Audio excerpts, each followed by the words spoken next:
Mahagadu Nigonatha Hidaya Dabba Ninam Bodhidava Parami Dabba Bado Dambodhi Motama Edena Dida Vidina Dukhita Hondu Darevo Mahagadu Nigo Luna Vyama Vinaya Dadavari Abon Night Jimado Magaduna Domya Shiram Bubitado Nada Luna Vyama Vinaya Dadavari Gogaya Asipidom Mudo Pegava Buna Jabada Genda Vinyu Payashindi Dava Baninam Jima Odo Along Zongondo Dadavari Hidaya Logi Sibwa Logo Dara Sibwa Alung Alagam Dugaya Zabido Bandamalona Dando Bawaruma Chanda Jabazi Jin Ajung Alagam Ataya Mapo Nibbam Ajo Deya Alung Alagam Dava Barami Ya Along the Barami Guzo Gamurigo Bodhidava Ayojiji Ayikangang Nauma so down Sanado Aswamshi Living Janekabada Denja Aung Gaunza Madwe Joza Atodo Muyue Odaman Atu the Pimyala Swado Damodaya Radamanyan Dabin Yuda Shinyan Yajigo Badola Roganza Madwe Yashiro Muge Levi Odaman Loga Domama Amyazum Pidom Budo Damore Dabin Yuda Yana the King Payashin Apido Bado Gaunza Madwe Yao Shiro Muge Babi Tadi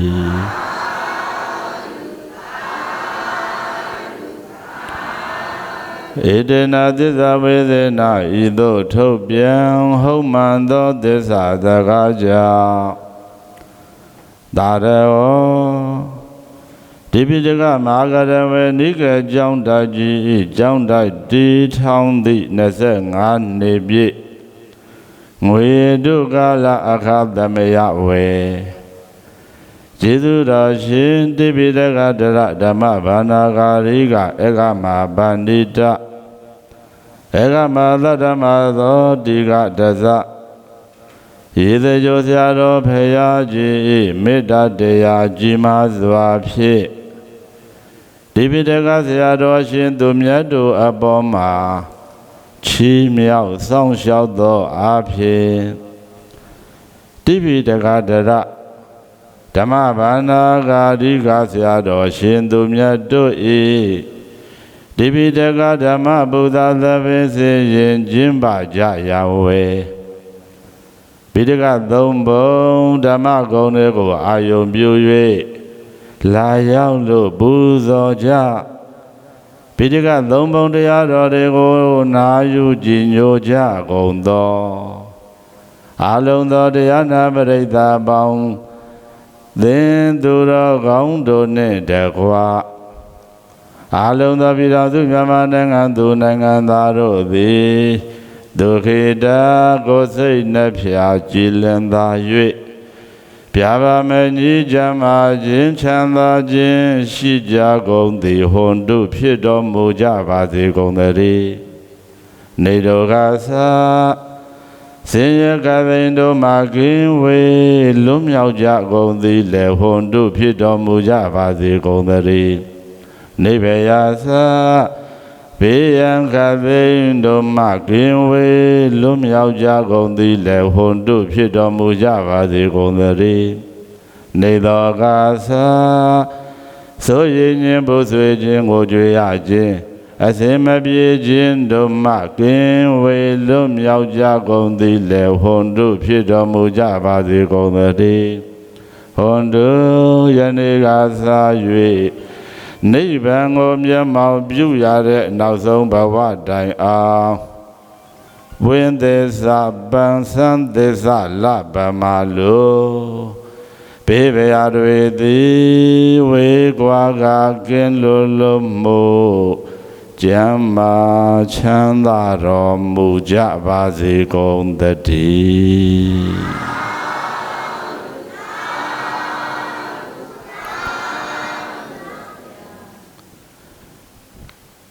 ယနေ့ဗုဒ္ဓမြတ်စွာသာသနာတော်နှစ်2590ပြည့်နှစ်ကောဇာတက္ကရာ1388ခုဒုတိယဝါဆိုလဆန်း10ရက်ခရစ်နှစ်2026ခုဇူလိုင်လ24ရက်တောက်ကြနေ့ညချမ်းချေကျေးဇူးတော်ရှင်မင်းကုန်တိပိဋကဒရဓမ္မဘာနာဂါရိကအဘိဓမ္မာရတကုသိုလ်ဆရာတော်ဘုရားကြီးဩဝါဒတော်ကိုဥဒိဋ္ဌပန်းဆင်းပြီးတော့တိပိဋကဒရဓမ္မဘာနာဂါရိကဧကမပန္တိတဧကမသတ္တမဇောတိကတဇရေတကြိုးဆရာတော်ဘုရားကြီးတီးထောင်ဖွင့်တော်မူအပ်တဲ့ရန်ကုန်မြို့ဒဂုံမြို့သစ်ရှေးပိုင်းမြို့နယ်ကျန်းစေသားလမ်းရှိတိပိဋကမဟာကန္တဝေနိကေကျောင်းတိုက်ကြီးတီးထောင်တော်မူသည့်25နှစ်ပြည့်ငွေတုကာလအခသမယမှာရန်အောင်ရတနာဝိသုကာမသိန်တော်ကြီးသမုတ်ချင်းကျောင်းတိုက်တီငွေရတုတပေမော်ကွန်းတေခန္ဓာကျင်းပခြင်းနှင့်မြန်မာနိုင်ငံမှာပေါ်ထွန်းခဲ့တဲ့တိပိဋကဒရဆရာတော်ရှင်သူမြတ်ဆရာဘာတို့အားပူဇော်ပဲ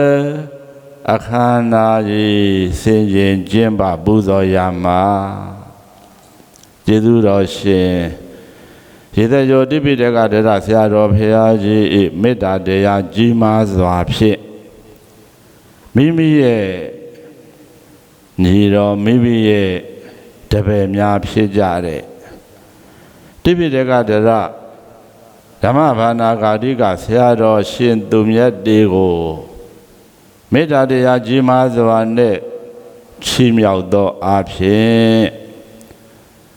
ပိဋကသုံးပုံဆောင်တိပိဋကဒရဆရာတော်ရှင်သူမြတ်များရဲ့တိပိဋကဓမ္မသဘင်ဆင်းရင်ကျင်းပပူဇော်ရာယနေ့10ညမြောက်အဖြစ်တိပိဋက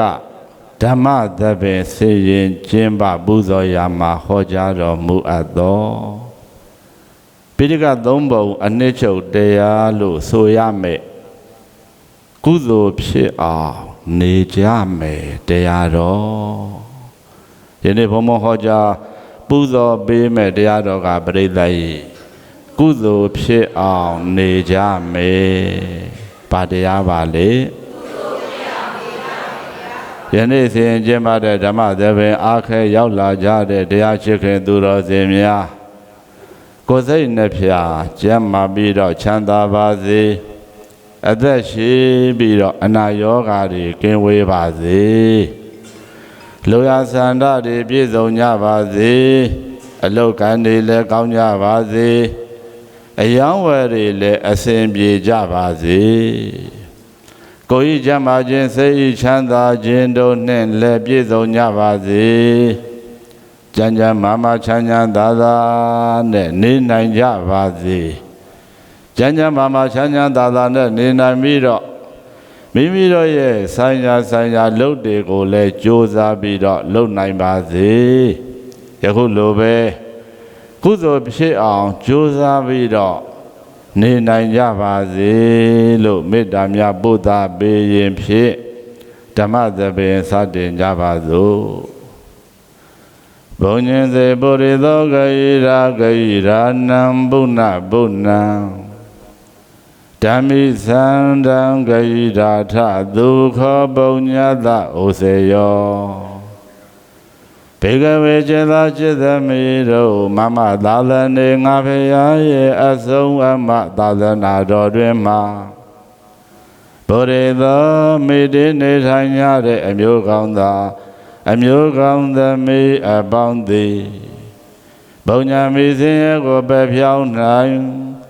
ချမ်းသာကိုပေးနိုင်စွာရှိတဲ့ကုသိုလ်ကောင်းမှု၌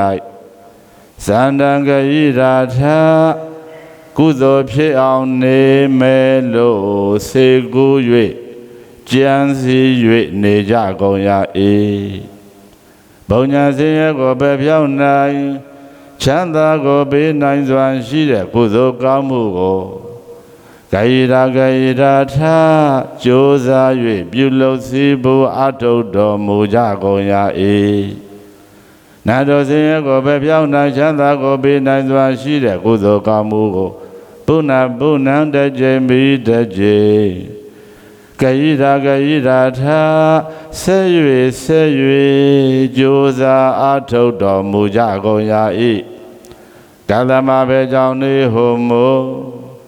ဘုံညာသာဩဇေယောကုသိုလ်ဖြစ်အောင်နေမယ်လို့စေကူ၍နေခြင်းကုသိုလ်ကောင်းမှုတွေကိုကြိုးစား၍အားထုတ်ခြင်းကုသိုလ်ကောင်းမှုတွေကိုလည်းပဲတစ်ကြိမ်ပြီးတစ်ကြိမ်ဆက်၍ကြိုးစားအားထုတ်ခြင်းသည်ဒုက္ခဘဝသန္တရာမှာမဆင်းရဲဖို့ချမ်းသာဖို့ဖြစ်ပါပေ၏ဒုက္ခနိဗ္ဗာန်ရောက်ဖို့ရာအထောက်အပံ့ဖြစ်ပါပေ၏လို့ဘဂဝါဘုံတော်၆ပါးသခင်သဗ္ဗညုဘုရားရှင်ကိုယ်တော်မြတ်ကြီးသည်အဟောဇာကရုဏာရှိသောမေတ္တာအဖြင့်ကောင်းစွာမသွေ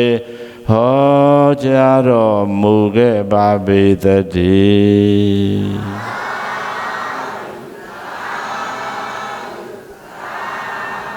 ဒေဝဗုဒ္ဓသာပိဘိက္ခဝေမနုဿဗုဒ္ဓသာပိပပ္ပဇိတသာပိအလံဒါနာနိဓာတုအလံဘုံညာနိဂါတုလောကေဟောဒီကဘာလောကအတွင်းမှာဒေဝဗုဒ္ဓသာပိနတ်ပြည်ကိုရောက်နေကြတဲ့နတ်သားနတ်သမီးတွေဖြစ်ကြပါစေမနုဿဗုဒ္ဓသာပိလူပြည်လူလောကမှာအိယာတေထောင်လောကီလူတို့ပေါင်းမှာနေထိုင်ကြတဲ့လူသားတွေဖြစ်ပါစေသဗ္ဗတိရသာပိယမထောင်သာသနာပေါင်းမှာနေထိုင်ကြတဲ့သာသနာဝန်ထမ်းရှင်ယဟန်တွေဖြစ်ပါစေဒါနနေလူတရားပေးစရာကြွေးစရာဆွတ်စရာကိုညီစရာဒါနဝတ္ထုအစုစုတွေကိုဒါတုံးလူတံဘေးကံကြွေးမွေဆွန်းလို့ကိုညီကြဖို့ရန်လေအလံသင့်လျောလာပါပေ၏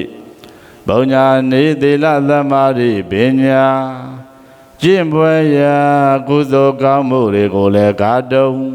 ကျင့်ကြံပွားများအားထုတ်ကြဖို့ရာအလံသင့်လျောလာပါပေ၏လို့အာဟံသူကောင်းစွာမသွေ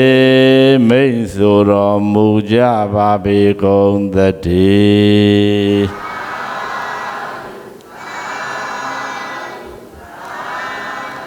ယထာမိပုဗ္ဗရာသိမဂဟိရာမာလာကိုလေဘဟုဧဝံဇာတေနာမေဇေနကတဗံကုသလံဘဟုဘေကဝေခြေသာခြေသမီးတို့လောကေလောကမှာမာလာကတော့ကျွမ်းကျင်တဲ့ဗန္ဒီကိုအလှပြင်းညတဲ့ဗန္ဒီကိုတီကုံညတဲ့အမျိုးကောင်းသားမျိုးကောင်းသမီးအပေါင်းသည်ဘဟုမိပုဗ္ဗရာသိမမြောင်များလာစွာသောဘံအစုဘုံကြီးရမဘဟုနေများစွာကုန်သောပုဗ္ဗန္တိပံမျိုးတွေကိုဘဟုနေများစွာကုန်သောပုဗ္ဗန္တိပံပွင့်တွေကိုဂဟေတဝတမျိုးပြီးတမျိုးတပွင့်ပြီးတပွင့်ယူဆောင်၍ဘဟုများစွာကုန်သောမာလာကုလေပံကုန်ပန်းတွေကိုဂိရာယထာသေကုံပြင်စင်ပန်းစင်ညတကဲ့သို့ဧဝံတို့ဒီမကြလာထုသာလျင်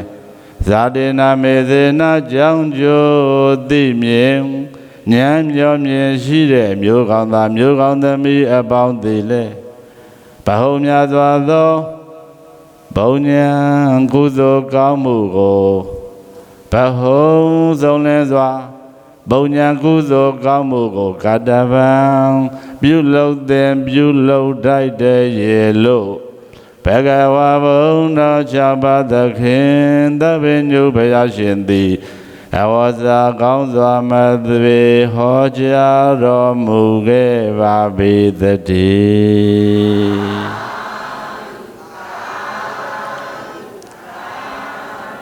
ဘုံဘုံတို့ဗုဒ္ဓမြတ်စွာဟောဒီကမ္ဘာလောကကြီးအတွင်းမှာပွင့်ထွန်းပြီးတော့ဗုဒ္ဓမြတ်စွာသည်ဖယားအဖြစ်သို့ရောက်အောင်ကြိုးစားအားထုတ်တော်မူခဲ့ဖယားဖြစ်သို့ရောက်တဲ့အခါမှာလည်းပဲတတ္တဝါတွေမဆင်းရဲဖို့ချမ်းသာဖို့တတ္တဝါတွေတန်တရာဘုဆင်းရဲကထွတ်မြောက်ဖို့တတ္တဝါတွေကောင်းကျိုးချမ်းသာတွေရဖို့တတ္တဝါတွေနိဗ္ဗာန်ထိအရောက်သွားနိုင်ဖို့ပိဋကသုံးပုံတရားတွေကိုဟောကြားဆုံးမတော်မူခဲ့ဘုရားမြတ်စွာကလောကမှာအမျိုးကောင်းသားမျိုးကောင်းသမီးများဟာတဲ့အမျိုးသားပဲဖြစ်ဖြစ်အမျိုးသမီးပဲဖြစ်ဖြစ်တဲ့အိယာတီတောင်လောကီလူတို့ဘောင်မှာပဲနေနေအိယာမထောင်သာသနာဘောင်မှာပဲနေနေတဲ့ဟိုးနတ်ပြည်တောင်ရောက်နေပါစေတဲ့နတ်ပြည်ရောက်ပြီးတော့နတ်သားနတ်သမီးဖြစ်နေပါစေဟောဒီလူပြည်လူလောကမှာလည်းပဲအိယာတီတောင်လောကီလူတို့ဘောင်မှာနေကြတဲ့လူသားတွေဖြစ်ပါစေတဲ့အိယာမထောင်သာသနာဘောင်မှာနေထိုင်ကြတဲ့သာသနာဝန်ထမ်းရှင်ယဟန်တွေဖြစ်နေပါစေတဲ့မစင်ရဲခြင်းမူချမ်းသာခြင်းနဲ့နိဗ္ဗာန်ဒီအရောက်သွားခြင်းနဲ့ဆိုလို့ရှိမစင်ရဲဖို့ချမ်းသာဖို့အတွက်မစင်ရဲအောင်ချမ်းသာအောင်လုပ်ပေးနိုင်တဲ့ကုသိုလ်ဖြစ်အောင်နေရမယ်တဲ့ဗျပရိသတ်ကြီးဘာဖြစ်အောင်နေရမှာတဲ့မစင်ရဲခြင်းမူချမ်းသာခြင်းရင်ကုသိုလ်ဖြစ်အောင်နေဖို့လိုတယ်တဲ့ဘုန်းဘုန်းတို့လည်းကုသိုလ်ဖြစ်အောင်နေရမှာပဲဘုန်းဘုန်းတို့ဆွေတော်မျိုးတော်များလည်းပဲဘာဖြစ်အောင်နေရမှာဘုန်းဘုန်းတို့ဗုဒ္ဓမြတ်စွာဟောကြားဆုံးမတော်မူခဲ့တဲ့ပိဋကသုံးပုံတရားတွေအနှစ်ချုပ်ပြီးတော့ပြောရင်ကုသိုလ်ဖြစ်အောင်နေဖို့ကုသိုလ်ဖြစ်အောင်ကြိုးစားကြဖို့ပါတဲ့နော်ကုသိုလ်ဖြစ်အောင်နေကြမယ်ကုသိုလ်ဖြစ်အောင်ကြိုးစားကြမယ်ဆိုရင်ဆင်းရဲကင်းကွာကောင်းကျိုးချမ်းသာတွေရပြီးတော့နိဗ္ဗာန်ထိအရောက်သွားနိုင်ပါတယ်တဲ့။ခိုင်အလုံးပဲဆိုကြရအောင်နော်ကုသိုလ်ဆိုတာကြိုးစားကမန်စွာပြုဖို့ကြံရမယ်ကုသိုလ်ဆိုတာကြိုးစားကမန်စွာလက်တွေ့ပြုရမယ်ကုသိုလ်ဆိုတာကြိုးစားကမန်စွာဆက်၍ပြုရမယ်အေယတိတောင်လောကီလူတို့ဘောင်မှာပဲနေနေအေယမထောင်သာသနာဘောင်မှာပဲနေနေတဲ့ကုသိုလ်ဖြစ်အောင်နေမယ်ဆိုတဲ့စိတ်ကူးလေးရှိရမယ်တဲ့ဘာဖြစ်အောင်နေမယ်ကုသိုလ်ဖြစ်အောင်နေမယ်ဆိုတဲ့စိတ်ကူးလေးရှိနေရမယ်အဲ့တော့ကုသိုလ်နဲ့ပတ်သက်ပြီးတော့ဘုရားရှင်ကိုယ်တော်မြတ်ကြီးကကုသိုလ်ဖြစ်ဖို့အရေးယောနိသောမနတိကာရဆိုတာဟောထားတာရှိပါတယ်အရာရာမှာကုသိုလ်ဖြစ်အောင်တွေးမယ်ကုသိုလ်ဖြစ်အောင်နေမယ်ကုသိုလ်ဖြစ်အောင်ကြိုးစားမယ်ဆိုတဲ့နှလုံးသွင်းရှိရမယ်ကု ကုသိုလ်ဖြစ်အောင်တွေးမယ်ကုသိုလ်ဖြစ်အောင်နေမယ်ကုသိုလ်ဖြစ်အောင်ကြိုးစားမယ်ဆိုတဲ့ယောနိသောမနတိကာရရှိဖို့လိုတယ်တဲ့ဗျကုသိုလ်ဖြစ်အောင်တွေးရင်ကုသိုလ်ဖြစ်နိုင်ပါတယ်အရာတစ်ခုအကြောင်းတစ်ခုကုသိုလ်ဖြစ်အောင်တွေးမှကုသိုလ်ဖြစ်နိုင်ပါတယ်တဲ့အကြောင်းအရာတစ်ခုကိုကုသိုလ်ဖြစ်အောင်မတွေးရင်ကုသိုလ်မဖြစ်နိုင်ဘူးတဲ့ဒါကြောင့်မို့ကုသိုလ်ဖြစ်ဖို့တဲ့နံပါတ်1ယောနိသောမနတိကာရဆိုတာအလွန်မတန်ရည်ကြီးပါတယ်နော်ကုသိုလ်ဖြစ်အောင်တွေးရမယ်ကုသိုလ်ဖြစ်အောင်နှလုံးသွင်းရမယ်ကုသိုလ်ဖြစ်အောင်ကြိုးစားရမယ်ဒါဒုတိယတစ်ချက်ကတော့ကုသိုလ်နဲ့ပတ်သက်ပြီးတော့ကုသိုလ်ဖြစ်ဖို့အတွက်ဆိုရင်သဗ္ဗောရိတုပနိတယအမိကောင်းရှိရမယ်တဲ့ပရိသတ်ရေကုသိုလ်ဖြစ်ဖို့အတွက်ဘာရှိရမယ်အမိကောင်းရှိရမယ်ဆရာသမားကောင်းမိတ်ဆွေကောင်းပတ်ဝန်းကျင်ကောင်းအမိကောင်းရှိရမယ်တဲ့မိမိတို့ရဲ့အမိမိတို့ရဲ့မိတ်ဆွေမိမိတို့ရဲ့ပတ်ဝန်းကျင်ကောင်းရှိမှလည်းပဲကုသိုလ်ဖြစ်နိုင်ပါတယ်တဲ့နောက်နံပါတ်3ကတော့သတ္တမသဝနာဘုသူဒ္ဓကြားမြင်လဲရှိရမယ်ကြားမြင်လဲများရမယ်တဲ့ဗျကုသိုလ်နဲ့ပတ်သက်ပြီးတော့ကုသိုလ်ဖြစ်ဖို့အတွက်ဘယ်လိုနေရင်ကုသိုလ်ဖြစ်မယ်အကြားမြင်ဘုသူဒ္ဓတွေလည်းရှိရမယ်တဲ့နောက်ဆုံးကတော့ဓမ္မနုဓမ္မပฏิပတ်တိကုသိုလ်ဖြစ်ဖို့ရာတရားနဲ့အညီတဲ့ကိုယ်တိုင်ကြိုးစားအားထုတ်ရမယ်တဲ့ဗျကုသိုလ်ဖြစ်ဖို့အတွက်လက်တွေ့အကောင်းထဲပေါ်ကြိုးစားရမယ်ပေါ့ကုသိုလ်ဆိုတာတဲ့မိမိတို့ကိုယ်တိုင်ကြိုးစားအားထုတ်ပါမှတဲ့သူများကလာလုပ်ပေးလို့မရဘူးတဲ့ကုသိုလ်ဆိုတာမိမိတို့ကိုယ်တိုင်ကြိုးစားအားထုတ်ပါမှအေယာဒီတောင်လောကီလူတို့ဘောင်မှာပဲနေ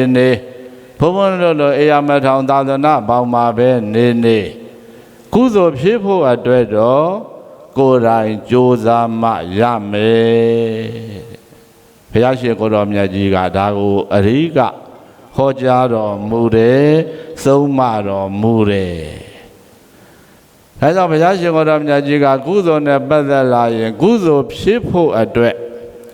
ကိုယ်တိုင်ကြိုးစားရမယ်ကိုယ်တိုင်အားထုတ်ရမယ်ကုသိုလ်ဖြစ်အောင်နေရမယ်တဲ့ဘုံညေစေဗောဓိသောဂယိထာနံပုဏ္ဏပုဏ္ဏံဓမ္မိသန္တံဂယိထာထဒုက္ခဘုံညတဩစေယောဂိုက်ဆိုကြည့်မယ်နော်ကုသိုလ်ဆိုတာကြိုးစားကမှန်စွာပြုဖို့ကြံရမယ်ကုသိုလ်ဆိုတာကြိုးစားကမှန်စွာလက်တွေ့ပြုရမယ်ကုသိုလ်ဆိုတာကြိုးစားကမှန်စွာဆက်၍ပြုရမယ်ကုသိုလ်ဆိုတာတဲ့နိဗ္ဗာန်မရောက်မချင်းဆက်ပြီးတော့ကြိုးစားနေရမှာအာထုတ်နေရမှာတဲ့နိဗ္ဗာန်မရောက်မချင်းတဲ့ဗျာပရိသတ်ရေပဲမရောက်မချင်းတဲ့နိဗ္ဗာန်မရောက်မချင်းကုသိုလ်ဖြစ်အောင်ဆက်ပြီးတော့ကြိုးစားနေရမယ်အာထုတ်နေရမယ်တဲ့အဲဒီလိုကုသိုလ်ကောင်းမှုတွေပြုလုပ်တဲ့နေရာမှာကုသိုလ်ဖြစ်အောင်နေတဲ့အခါမှာဘုရားရှင်ကိုယ်တော်မြတ်ကြီးကကုသိုလ်ဆိုတာတဲ့များလဲများရမယ်စုံလဲစုံရမယ်တဲ့ဒါလေးလေဘုရားရှင်ကိုယ်တော်မြတ်ကြီးဟောကြားဆုံးမတော်မူတယ်ကုသိုလ်ဆိုတာများလဲများရမယ်စုံလဲစုံရမယ်တဲ့ဗျဘုန်းဘုန်းတို့လောကမှာပွဲလန်းသဘင်နေယနေ့ တိပိဋကမဟာကရဝေနိကေကျောင်းတိုက်ကြီးတည်ထောင်တော်မူတဲ့25နှစ်ပြည့်ငွေရတို့ထိမ့်မှတ်ပူဇော်ပွဲကြီးဆင်ရင်ကျင်းပအဲဒီလိုပူဇော်ပွဲကြီးကျင်းပတဲ့နေရာမှာညစဉ်ပိဋကလုံဘုံဓမ္မဂုဏ်တွေကိုအာယုံပြုလို့တိပိဋကဒရဆရာတော်ရှင်သူမြတ်တို့ရဲ့တိပိဋကဓမ္မပူဇာသဘင်တွေကိုဆင်ရင်ကျင်းပအဲဒီလိုတိပိဋကဆရာတော်တွေရဲ့ဓမ္မသဘင်ဆင်ရင်ကျင်းပအခမ်းအနားကြီးမှာဒီနေ့ပန်းတွေပြင်ဆင်ထားတာအလွန်မတန်မှလှပတင့်တယ်ကြည့်လို့ရှုလို့အလွန်မတန်ကောင်းပါတယ်နော်အဲဒီတော့ဘုရားပဲကြီးကိုပန်းနေနဲ့အလှဆင်ထားတဲ့အခါမှာဘုန်းဘုန်းတို့ပရိသတ်ကြီးပန်းမျိုးတွေမစုံဘူးလားပန်းလေးတွေတစ်မျိုးတည်းပြင်ထားတာမဟုတ်ဘူးနော်ပန်းနေမျိုးစုံပန်းမျိုးတရားဆိုသလိုပန်းမျိုးစုံနဲ့ပူဇော်ထားတာအဲဒီလိုပူဇော်တဲ့အခါမှာလည်းပဲပန်းတွေကိုတပွင့်တလေပူဇော်ထားတာမဟုတ်ဘူးတဲ့ပန်းပွင့်တွေအများကြီးနဲ့ပူဇော်ထားတာမှန်ရဲ့လားတပွင့်တလေတစ်မျိုးတစ်ခုနဲ့ပန်းတွေကိုပူဇော်ထားရင်ဒီလိုတင့်တယ်မှာမဟုတ်ဘူးလှပမှာမဟုတ်ဘူးကြည့်လို့ကောင်းပါလေမဟုတ်ဘူးတဲ့ပန်းမျိုးတွေစုံတယ်ပန်းပွင့်တွေကလည်းအများကြီးပဲအဲ့ဒီလိုပန်းမျိုးစုံစွာပန်းပွင့်တွေများစွာနဲ့ပြင်ဆင်ထားလို့ဟောဒီပူဇော်ဝဲကြီးကပိုးပြီးတော့ကြီးကျယ်ခန္ဓာတင့်တယ်ပြီးတော့သွားတယ်အဲ့ဒီလိုပဲလောကမှာမျိုးကောင်းသားမျိုးကောင်းသမီးများအိယာတီတောင်လောကီလူတို့ဘောင်မှာပဲနေအိယာမထောင်သာသနာဘောင်မှာပဲနေဘယ်မှာပဲနေတဲ့မိမိတို့ရဲ့ဘဝလှပဖို့ရာမိမိတို့ရဲ့ဘဝကြီးတင့်တယ်ဖို့ရာမိမိတို့ရဲ့ဘဝမဆင်းရဲဖို့ရာမိမိတို့ရဲ့ဘဝချမ်းသာဖို့ရာကုသိုလ်ကောင်းမှုတွေကိုပြုတဲ့နေရာမှာကြိုးစားတဲ့နေရာမှာကုသိုလ်ဆိုတာစုံဖို့လိုတယ်တမျိုးတည်းနဲ့မပြည့်စုံမှုကုသိုလ်ဆိုတာစုံဖို့လိုတယ်နောက်ကုသိုလ်ဆိုတာတခုတည်းပြုနေယုံတစ်ချိန်တည်းပြုနေယုံတနေရာတည်းပြုနေယုံတခါတည်းပြုနေယုံနဲ့လည်းမပြည့်စုံဘူးတဲ့တစ်ချိန်ပြီးတစ်ချိန်တခါပြီးတခါတနေရာပြီးတနေရာတစ်မျိုးပြီးတစ်မျိုးများစွာပြုလုပ်နေရမယ်စီးပူးနေရမယ်အားထုတ်နေရမယ်တဲ့နိဗ္ဗာန်မရောက်မချင်းတဲ့ပရိသတ်ကြီးဘယ်မရောက်မချင်းနိဗ္ဗာန်မရောက်မချင်းကုသိုလ်ကောင်းမှုတွေဆိုတာကြိုးစားပြီးတော့အားထုတ်နေရမှာတဲ့ယထာမိပုဗ္ဗရာသိမဂဟိရမလာကိုလေဘဟုဧဝံဇာတိနာမေသေနကတဗံကုသလံဘဟုဘေကဝေကျေသမိတို့ဇာတိနာမေသေနကြောင့်ကြိုသိမြင်ဉာဏ်မြောမြင်ရှိတဲ့မျိုးကောင်းသားမျိုးကောင်းသမီးအပေါင်းသည်ဘဟုများစွာသောကုသလံကုသိုလ်ကိုဘဟုံဆုံးလင်းစွာသောကုသလံကုသိုလ်ကိုကတဗံပြုလုပ်တိုက်တယ်ရေလို့ဘဂဝါဘုံတော်၆ပါးသခင်သဗ္ဗညုဖယားရှင်ကိုတော်မြတ်ကြီးသည်အဝါစကရုဏာရှိသောမေတ္တာအဖြင့်ကောင်းစွာမသွေဟောကြားတော်မူခဲ့ပါပေသတည်း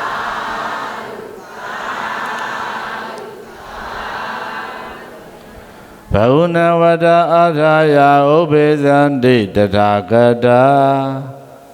တထကာရံဂရိတဝနာတကံကေသန္တိတယကာလောကေဖြေအပြရာလွန်ရှုပ်လာတဲ့ဒုက္ခတွေဝိုင်းအောင်သုံးဘုံသမ္မလောကတကဘာတွင်၌ဘဝနတုယနဗ္ဗဗျမမကျွင်းကပိများစွာတတ္တဝါတို့ဤအထာယအကျိုးစီးပွားလို့ငါဒုက္ခရချမ်းသာပါစေခြင်းငှာတထာဂတသုံးလူသင်္จิตဓမ္မရထောထာ ရှင်တော်မြတ်ဖရာတို့သည်ဥပေသန္တိယုဂတောင်ဆုံးတနေဝံတို့ကောင်းစွာမသွေပွင့်ထုံးတော်မူလာကြပါပေကုန်သတည်းလူနာဗျာမဝေနေယဤချမ်းသာတို့ဘဝအကျိုးများဖို့ဗုဒ္ဓမြတ်စွာလောကမှာမှန်စွာပွင့်ပေါ်လာ။ကိုင်းဆိုကြအောင်နော်လူနာဗျာမဝေနေယဤချမ်းသာတို့ဘဝအကျိုးများဖို့ဗုဒ္ဓမြတ်စွာလောကမှာမှန်စွာပွင့်ပေါ်လာဟောဒီလောကမှာဗုဒ္ဓမြတ်စွာပွင့်ထွန်းတော်မူလာခြင်းသည်ဘုန်းတို့ယနေ့ဆိုတော်မျိုးတော်များအပါဝင်အာလုံးသောတတ္တဝါတွေမစင်ရဲဖို့နဲ့ချမ်းသာဖို့ပွင့်လာတာတဲ့နော်ဘုရားသမိုင်းမှာဗုဒ္ဓဝင်ပြန်ပြီးတော့လေ့လာရင်ဒါလေးတွေ့ရဘုရားရှင်ကိုယ်တော်မြတ်ကြီးဟာဖယားဖြစ်သို့ရောက်အောင်ကြိုးစားတော်မူခဲ့ခြင်းသည်သူ့အတွက်တည်းစားရင်တတ္တဝါတွေအတွက်ပါတဲ့သူတယောက်တည်းသန္တရာဝဆင်းရဲကလွတ်မြောက်ဖို့မဟုတ်ဘူးတတ္တဝါတွေလည်းသန္တရာဝဆင်းရဲကလွတ်မြောက်ဖို့တဲ့သူတယောက်တည်းမဉ္ဇဉ်ဘုံညာနေရဖို့မဟုတ်ဘူးတတ္တဝါတွေကိုလည်းမဉ္ဇဉ်ဘုံညာနေရဖို့တဲ့သူတယောက်တည်းနိဗ္ဗာန်အရောက်သွားနိုင်ဖို့မဟုတ်ဘူးတတ္တဝါတွေကိုလည်းနိဗ္ဗာန်ရောက်အောင်ပို့ပေးနိုင်ဖို့တဲ့မှန်ရလားအဲ့တော့ဘုရားရှင်ကိုယ်တော်မြတ်ကြီးဟာတတ္တဝါတွေမစင်းရဲဖို့တတ္တဝါတွေချမ်းသာဖို့တတ္တဝါတွေနိဗ္ဗာန်အရောက်သွားနိုင်ဖို့အတွက်ဘုရားအဖြစ်သို့ရောက်အောင်ကြိုးစားတော်မူခဲ့တာတဲ့ဘုရားဖြစ်သို့ရောက်တဲ့အခါမှာပေါ့တရဂတာသုံးလိုသင်္ကြဓမ္မရေထောထာရှင်တော်မြတ်ဖရာတို့သည်ဓမ္မံပိဋကသုံးပုံတရားကိုတေသေတေကရုဏာရှိသောမေတ္တာအားဖြင့်ကောင်းစွာမသွေဟောကြားတော်မူကြပါပေကုန်သတည်းလူနာဗျာမဝေနေယဤချမ်းသာတို့ဘဝအကျိုးများဖို့ဗုဒ္ဓမြတ်စွာသာသနာမှန်စွာဖြစ်ပေါ်လာဘုန်းတော်ဘုရားရှင်ကိုယ်တော်မြတ်ကြီးတတ္တဝါတွေမစင်းရဲဖို့ချမ်းသာဖို့နိဗ္ဗာန်အရောက်သွားနိုင်ဖို့အတွက်ဖရာအဖြစ်သို့ရောက်အောင်ကြိုးစားခဲ့တာတော့မှန်တယ်တဲ့ဖယားဖြစ်သို့ရောက်တဲ့အခါမှာဘုရားရှင်ကိုယ်တော်မြတ်ကြီးသည်သတ္တဝါတွေမစင်ရအောင်ချမ်းသာအောင်ဆိုပြီးတော့တကိုးနဲ့ဖန်ဆင်းပေးခဲ့တာတော့မဟုတ်ဘူးတဲ့တတ္တဝါတွေမစင်ရအောင်ချမ်းသာအောင်ဘုရားရှင်ကိုယ်တော်မြတ်ကြီးကသင်တို့ကိုယ်တိုင်ကြိုးစားမှသင်တို့ကိုယ်တိုင်ကျင့်ကြံမှသင်တို့ကိုယ်တိုင်အားထုတ်မှသင်တို့ကိုယ်တိုင်ကုသိုလ်ဖြစ်အောင်နေကြပါမှတန္တရာဝဆင်းရဲကလည်းလွတ်မြောက်နိုင်မယ်ကောင်းကျိုးချမ်းသာတွေလည်းရနိုင်မယ်နိဗ္ဗာန်လည်းအရောက်သွားနိုင်မယ်တဲ့ကိုယ်တိုင်ကျင့်ကြံကိုယ်တိုင်ကြိုးစားကိုယ်တိုင်အားထုတ်ဖို့ဘုရားရှင်ကိုယ်တော်မြတ်ကြီးဟောကြားဆုံးမတော်မူခဲ့တာပါနော်အဲ့တော့ဘုရားရှင်ကိုယ်တော်မြတ်ကြီးဟောကြားဆုံးမခဲ့တဲ့ပိဋကသုံးပုံတရားတွေဆိုတာကကုသိုလ်ဖြစ်အောင်နေဖို့ကုသိုလ်ဖြစ်အောင်ကြိုးစားဖို့ကုသိုလ်ဖြစ်အောင်အားထုတ်ဖို့ဟောကြားဆုံးမတော်မူခဲ့တဲ့တရားတွေပါနော်ဒီတော့ဘုန်းဘုန်းတို့ရောယနေ့ဆိုတော်မျိုးတော်များရောမစင်းရဲခြင်းမူချမ်းသာခြင်းနိဗ္ဗာန်ကိုအရောက်သွားခြင်းနဲ့ဆိုရင်ကိုယ်တိုင်ကြိုးစားဖို့မလိုဘူးလားကိုယ်တိုင်ကျင့်ကြံဖို့ရောမလိုဘူးလားကိုယ်တိုင်အားထုတ်ဖို့ရောမလိုဘူးလား ဘုရားရှင်ကိုတော်မြတ်ကြီးကမစင်ရဲ့ခြင်းမှုဆိုလို့ရှိရင်သင်တို့ကိုယ်တိုင်ကြိုးစားချမ်းသာခြင်းနဲ့ဆိုလို့ရှိရင်လည်းပဲသင်တို့ကိုယ်တိုင်ကြိုးစားနိဗ္ဗာန်ဒီအရောက်သွားခြင်းနဲ့ဆိုလို့ရှိရင်လည်းပဲသင်တို့ကိုယ်တိုင်အားထုတ်သူများကလာကြိုးစားပေးလို့မရဘူးသူများကလာပြီးတော့အားထုတ်ပေးလို့မရဘူးသင်တို့ကိုယ်တိုင်ကြိုးစားမှသင်တို့ကိုယ်တိုင်အားထုတ်မှသင်တို့ကိုယ်တိုင်ကျင့်ကြံမှဆင်းရဲဒုက္ခတွေကလွတ်မြောက်ပြီးတော့ကောင်းကျိုးချမ်းသာတွေရလို့နိဗ္ဗာန်ထိအရောက်သွားနိုင်မယ်ဆိုပြီးတော့ပိဋကသုံးပုံဆိုတဲ့တရားတွေကိုလမ်းညွှန်တော်မူခဲ့တာဟောကြားတော်မူခဲ့တာဆုံးမတော်မူခဲ့တာတဲ့ပိဋကသုံးပုံတရားတွေဆိုတာကုသိုလ်ဖြစ်အောင်နေဖို့ဟောခဲ့တဲ့တရားတွေပါပိဋကသုံးပုံတရားတွေဆိုတာကကုသိုလ်ဖြစ်အောင်ကြိုးစားဖို့ဟောခဲ့တဲ့တရားတွေပါပိဋကသုံးပုံတရားတွေဆိုတာကုသိုလ်ဖြစ်အောင်ကျင့်ကြံဖို့ဟောခဲ့တဲ့တရားတွေပါတဲ့ဒါတော့ဒါလေးကိုပိဋကသုံးပုံကုသိုလ်ဖြစ်အောင်နေဖို့ရာဘုရားရှင်ကိုယ်တော်မြတ်ကြီးကဟောကြားဆုံးမတဲ့နေရာမှာနံပါတ်1ကုသိုလ်ဖြစ်ဖို့အတွက်ဆိုရင်တဲ့မစင်ရဲ့ခြင်းမှုချမ်းသာခြင်းတဲ့နိဗ္ဗာန်ဒီအရောက်သွားခြင်းတဲ့ဆိုရင်တဲ့ဒါဝန်ကျေဖို့နဲ့စီကံရှိဖို့လိုတယ်တဲ့ဒါဝန်ကျေမှစီကံရှိမှကုသိုလ်ဖြစ်မယ်လောကမှာလူရယ်လို့ဖြစ်လာရင်လူတိုင်းမှာဘယ်မှာပဲနေပါလူလောကမှာပဲနေအေယမထောင်သာသနာပေါင်းမှာပဲနေ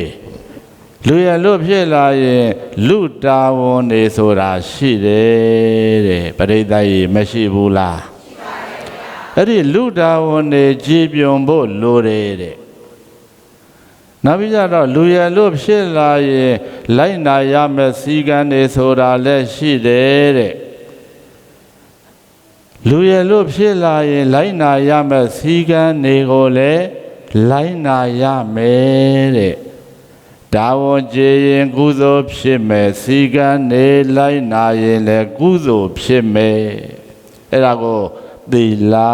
လို့ဘုရားရှင်ကိုယ်တော်မြတ်ကြီးဟောကြားဆုံးမတော်မူပါတယ်စာရိတ္တသီလနဲ့ဝါရိတ္တသီလတဲ့စာရိတ္တသီလဆိုတာကဒါဝန်ကျေဖို့ဝါရိတ္တသီလဆိုတာကတော့စီကံရှိဖို့တဲ့ဒီတော့ကုသိုလ်ဖြစ်ဖို့အတွက်ဘုန်းဘုန်းတို့ပရိသတ်ကြီးတာဝန်ကျေဖို့လိုတယ်စီကံရှိဖို့လိုတယ်တဲ့ဒါကြောင့်ဘုန်းဘုန်းတို့ရဲ့နေ့ဆိုတော်မျိုးတော်များရောကုသိုလ်ဖြစ်ဖို့အတွက်တာဝန်ကျေဖို့မလိုဘူးလားစီကံရှိဖို့လည်းမလိုဘူးလားတာဝန်ကျေရမယ်စီကံရှိရမယ်ဒါမှလူဘဝမှာကြီးပွားမယ်တိုးတက်မယ်ချမ်းသာမယ်ဆင်းရဲဒုက္ခတွေကလွတ်မြောက်မယ်နောက်ဆုံးနိဗ္ဗာန်ထိအရောက်သွားနိုင်မယ်တဲ့နောက်တစ်ချက်ကကုသိုလ်ဖြစ်ဖို့အတွက်ဆိုရင်တဲ့စိတ်ကောင်းထားရမယ်စိတ်ကောင်းရှိရမယ်တဲ့ဗျပရိသတ်ရေဘာထားရမှာဘာရှိရမှာစိတ်ကောင်းလေးထားနိုင်မယ်စိတ်ကောင်းလေးရှိမယ်ဆိုရင်လေကုသိုလ်ဖြစ်ပါတယ်တဲ့ဗျလောကမှာစိတ်ကောင်းမထားနိုင်ဘူးစိတ်ကောင်းမရှိဘူးဆိုရင်ကုသိုလ်မဖြစ်နိုင်ဘူးအကုသိုလ်ဖြစ်မယ်တဲ့စိတ်ကောင်းလေးထားနိုင်မှစိတ်ကောင်းလေးရှိမှအဲ့တော့လူဆိုတာကစိတ်မျိုးပေါ့အဲ့ဒီစိတ်မျိုးကိုထိမ့်သိမ့်ပြီးတော့စောင့်ရှောက်ဖို့ရအရေးကြီးပါတယ်ကိုယ့်ရဲ့စိတ်လေးကိုထိမ့်သိမ့်ဖို့ကိုယ့်ရဲ့စိတ်လေးကိုလုံးကျုံအောင်စောင့်ရှောက်ဖို့မိမိတို့ရဲ့သဏ္ဍာန်မှာမကောင်းတဲ့လောဘစိတ်တွေဒေါသစိတ်တွေမောဟမာနဣဇာမစ္စရိယမာယာသထေယမေခဗလာသ အစရှိတဲ့အကုသိုလ်စိတ်တွေမဖြစ်အောင်ကောင်းတဲ့ကုသိုလ်စိတ်တွေဖြစ်အောင်တဲ့ဘုရားရှင်ကိုတော်မြတ်ကြီးကကြိုးစားရမယ်အားထုတ်ရမယ်တဲ့အဲ့ဒါသမာဓိတဲ့ပရိသတ်ကြီးသမာဓိဆိုတာစိတ်ကောင်းလေးထားရမယ်စိတ်ကောင်းလေးရှိရမယ်မိမိတို့သဏ္ဍာန်မှာမကောင်းတဲ့လောဘဒေါသမောဟစတဲ့အကုသိုလ်စိတ်တွေဖြစ်မခံမဲ့နဲ့ကောင်းတဲ့ကုသိုလ်စိတ်လေးတွေဖြစ်အောင်ကိုယ့်ရဲ့စိတ်ကိုထိန်းသိမ်းရမယ်ကိုယ့်ရဲ့စိတ်ကိုစောင့်ရှောက်ရမယ်တဲ့စိတ်ကောင်းလေးထားရမယ်ဒါဆိုဘုရားရှင်ကိုယ်တော်မြတ်ကြီးကကုသိုလ်ဖြစ်ဖို့အတွက်လောကရဲ့အမှန်တရားတွေကိုလည်းအမှန်တိုင်းသိရမယ်အမှန်တိုင်းလက်ခံရမယ်အမှန်တိုင်းနားလည်ရမယ်ပညာလို့ဟောကြားတော်မူပါတယ်ဒီတော့လောကရဲ့အမှန်တရားတွေကိုအမှန်တိုင်းသိရမယ်လောကရဲ့အမှန်တရားတွေကိုအမှန်တိုင်းမြင်ရမယ်လောကရဲ့အမှန်တရားတွေကိုအမှန်တိုင်းနားလည်ရမယ်ဆိုတာကလောကမှာပုဂ္ဂိုလ်ရဲ့တတ္တဝါရဲ့သူရဲ့ငါရဲ့ယောက်ျားရဲ့မိန်းမရဲ့မေရဲ့ဖေရဲ့ဇနီးရဲ့ခင်မောရဲ့သားရဲ့သမီးရဲ့သာဝရတည်တံ့ခိုင်မြဲနေတဲ့အရာဝတ္ထုရဲ့လို့ဘာတစ်ခုမှမရှိဘူးလောကမှာရှိတာကယုတ်နဲ့နာဒီနဲ့မျိုးပဲယုတ်တရားနဲ့နတ်တရားဒီနဲ့မျိုးပဲအဲ့ဒီယုတ်တရားနဲ့နတ်တရားဆိုတာကလည်းပဲဖြည့်ပြီးနောက်ဆုံးတနေ့ပြရတာကြီးပဲမြဲတာဘာမှမရှိဘူးမမြဲတဲ့အိဋ္ဌဆင်းရဲတဲ့ဒုက္ခအစိုးမရလို့တော့မလိုက်အနတ္တတရားတွေကြီးပဲလောကရဲ့အမှန်တရားတွေကိုအမှန်တိုင်းသိအောင်မြင်အောင်လက်ခံနိုင်အောင်ကြိုးစားပွားများအားထုတ်ရမယ်တဲ့သီလရဲ့သမာဓိရဲ့ပညာရဲ့ပိဋကသုံးပုံပေါ့ပိဋကသုံးပုံဆိုတာသီလရဲ့သမာဓိရဲ့ပညာရဲ့သီလသမာဓိပညာဆိုတာကကုသိုလ်ဖြစ်အောင်နေဖို့ကုသိုလ်ဖြစ်အောင်ကြိုးစားဖို့ကုသိုလ်ဖြစ်အောင်အားထုတ်ဖို့ဘုရားရှင်ကိုယ်တော်မြတ်ကြီးဟောကြားဆုံးမခဲ့တဲ့တရားတွေအဆုံးအမတွေပါအဲ့ဒီပိဋကသုံးပုံသီလသမာဓိပညာကုသိုလ်ဖြစ်ကြောင်းတရားတွေကို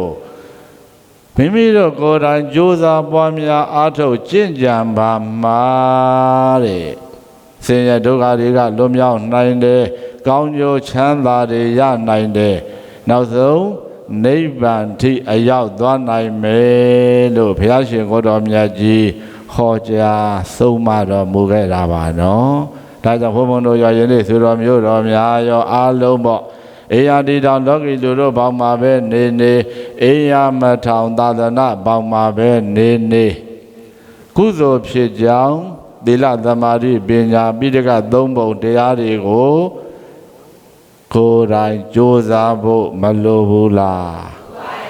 ကိုယ်တိုင်ကျင့်ကြံဖို့မလိုဘူးလားကိုယ်တိုင်အားထုတ်ဖို့မလိုဘူးလားဘုန်းဘုန်းတို့လည်းကုသိုလ်ဖြစ်အောင်နေရမှာပဲနော်ဘုန်းဘုန်းတို့ဆွေတော်မျိုးတော်များလည်းဘာဖြစ်အောင်နေရမှာကုသိုလ်ဖြစ်အောင်နေရမှာအဲ့တော့ဘုန်းဘုန်းတို့ဘုရားရှင်ကိုယ်တော်မြတ်ကြီးကကုသိုလ်ဖြစ်အောင်ကြိုးစားပြီးတော့နေကြမယ်ကုသိုလ်ဖြစ်အောင်ကြိုးစားတဲ့နေရာမှာလည်းပဲကုသိုလ်တွေကိုစုံလင်စွာကုသိုလ်တွေကိုများစွာကြိုးစားပြီးတော့အားထုတ်ကြမယ်ဆိုရင်တဲ့တတတသမိန်သာသနေရှင်တော်ဖေဟာဟောကြားဆုံးမတော်မူတဲ့သာသနာတော်တွင်မှာသာသနာမမကမြတ်စွာဘုရားရဲ့အစုအမပိဋကသုံးပုံတရားတွေကိုမြတ်တို့ကြည်ညိုကြကုန်သောသာသနာရာယကမြတ်စွာဘုရားဟောကြားဆုံးမတော်မူတဲ့ပိဋကသုံးပုံတရားတော်တွေကိုကြည်ညိုမြတ်တို့လူရန်ထောက်ပံ့ကုသိုလ်ကောင်းမှုတွေပြုကြကုန်သောမျိုးကောင်းသားမျိုးကောင်းသမီးအပေါင်းတို့သည်ကာရမြတ်စွာဘုရားဟောကြားဆုံးမတော်မူတဲ့ပိဋကသုံးပုံ ကုသိုလ်ဖြစ်ကြောင်းတရားတွေကိုကရိတဝါနာသရရွှင်လန်းပိတိလွှမ်း၍လူရန်ကျင့်ကြံကြိုးစားပွားများအားထုတ်ကြမယ်ဆိုရင်လက္ခလောကံချမ်းသာအမျိုးမျိုးဘွားတို့စုံညီနတ်တို့ပြည်သို့လက္ခလောကံဖယားပိစေကဗုဒ္ဓ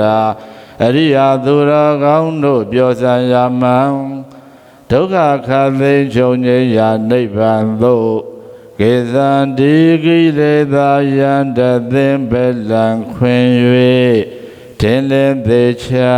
သွားရောက်တော်မူနိုင်ကြပါပေကုန်သတည်း